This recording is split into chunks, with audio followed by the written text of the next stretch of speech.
ఈ వీడియోలో మనం తిరుచానూరులోని శ్రీ పద్మావతి అమ్మవారి ఆలయానికి సంబంధించిన కంప్లీట్ ట్రిప్ డీటెయిల్స్ తెలుసుకుందాం. పద్మావతి అమ్మవారి ఆలయానికి తిరుచానూరు అని, అలివేలు మంగాపురం అని కూడా పిలుస్తారు. ఈ ఆలయం తిరుపతి రైల్వే స్టేషన్ నుండి 4.8 కిలోమీటర్స్ దూరంలో, తిరుపతి బస్టాండ్ నుండి 4.1 కిలోమీటర్స్ దూరంలో ఉంది.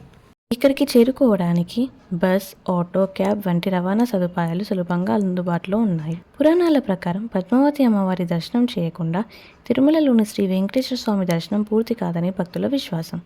గేట్ నెంబర్ 3 దగ్గరే free mobile and luggage deposit counters ఉంటాయి. ఆలయ ప్రాంగణంలోనే పూజా సామాగ్రి, పద్మపుష్పాలు లభిస్తాయి. సాధారణ రోజుల్లో ఆలయం ఉదయం 4:30 గంటల నుంచి రాత్రి 9:30 గంటల వరకు ఉంటుంది.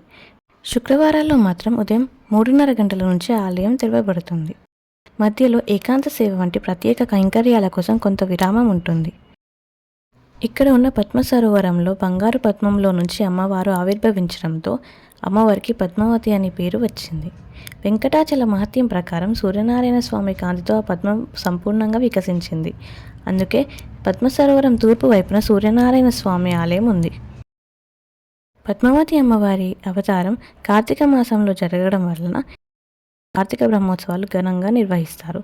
ఈ ఆలయంలో ప్రధానంగా కార్తీక బ్రహ్మోత్సవాలు, పవిత్రోత్సవాలు జరపబడతాయి.